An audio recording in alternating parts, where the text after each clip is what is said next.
Movie. Ready? There we are. Hi. Put the Hi. camera up. Hi, it's Dave. Hi. I finally have a camera crew. It's Yeah. Kevin. And Kevin's going to help me show how I do my ribs. Now, it's one of those things. I noticed that in all these years, I've never done ribs on the YouTube. So we got some side ribs. They were on for $9 a pound. Pretty good deal. And we got, what, 4 huge racks for, and some, I mean, like, look at how thick that is. That's just beautiful. There's a lot of meat on there. Same with these ones. So what we're going to do is we're going to pop the membrane off because that's the way I like to do it. And I know there's some people don't bother with that, and that's fine. I think what the main difference is if people are doing competition ribs, they like to leave the membrane on because if they overcook it a little bit, then it still has a little bit of a pull. So it still feels like it's got that pull of not being overcooked. Whereas for you and I, when we're cooking in the backyard, if we overcook them, people think, oh wow, it's fall off the bone good. So that's all right. And if it's got a bit of pull, then we know ourselves that we've done it just right. So, because that's of course what you're always looking for, is a little bit of pull, not quite fall off the bone, but just about there. So poke a hole in, you start tearing that membrane. If you're lucky, it comes all in one piece. Of course, I'm not that lucky today. But you see how much fat's in there and how much, and that's just gonna, as that releases, that's just gonna be lovely and good. So I'm gonna peel the membrane off all of these, then I'm gonna get my rub ready. So I'll show you how that goes in a second. Go ahead, press stop, Kev. Stop! Stop at the menu! No, stop.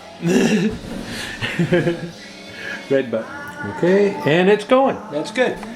Okay, so got the membranes off, and for a couple of these, like these really big ones here, the membranes really, you can't really much get at them. But you look at all the meat that's on there, like that's a good meaty chunk of rib.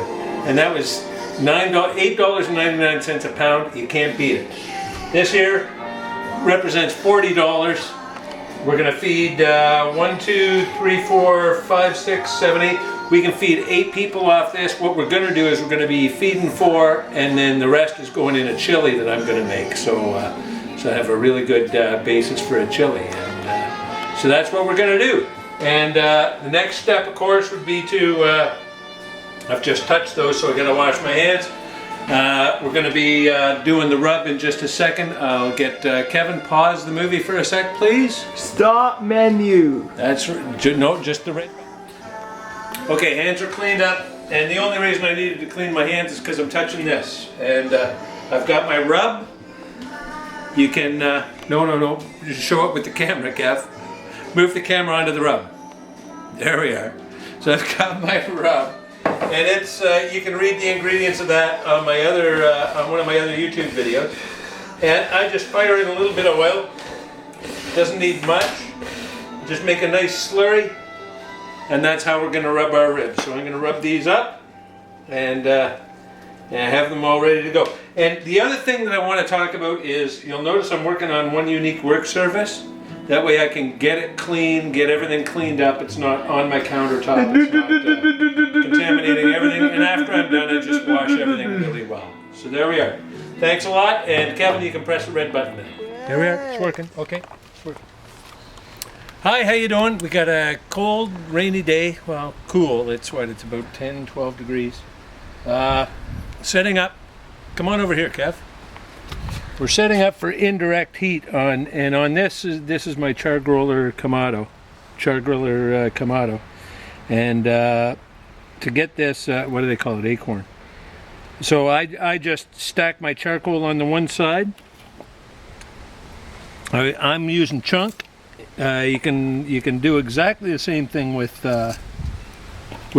chips in foil. It absolutely does not make a difference. I just I happen to have these chunks of peach wood, so I'm going to smoke my ribs with some peach. So I've got a nice little bed. I set it up with the low heat, so I use my shaggy balls to set it up for low. I put a tray on here with foil around it, so as all the smoke is coming up, and I'm avoiding any direct heat, so I'm setting up as best I can for indirect heat. And then I'm gonna put a pan of water on right here, just to keep things from drying out too much. So that's the plan. And Kevin, if you hit the red button.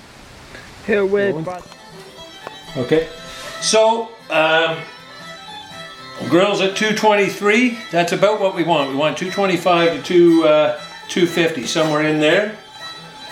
We've got our ribs are rubbed and ready to go, and it's one of those things that you're going to find it's as easy as falling off a log cooking ribs. I'm going to put them on. I'm going to keep them low and slow between 225, 250. 3.5 hours. When I bend them, they're going to be really close to being done. I keep an eye on them after that, and it's all about that bend. If that bend gives you a good kind of give, you know you got it made. So there we are. So I'm going to go throw them on now, and we'll see you when they're getting close to done. Red button, Kev. Red. How you doing? So I've just come to check on my ribs. They've been in for about 3 hours and 20 minutes. What I'm seeing is when I pull them like this, give them a little bend, they're coming right off the bone.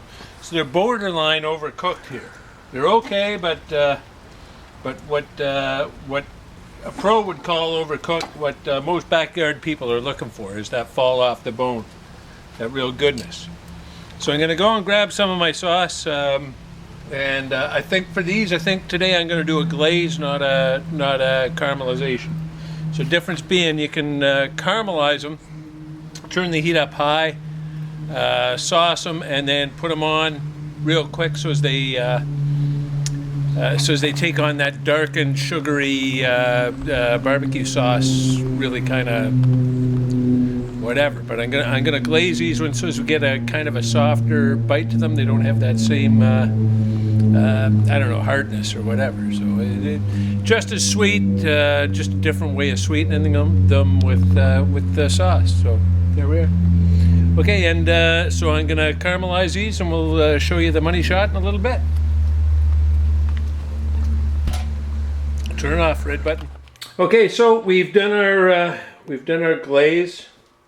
You can see that they're just looking pretty awesome. And if I can find a piece that's bendable here, like, well, you see how tender that is, and it's just about fall off the bone, which I know to purists they would say that that's a little overcooked.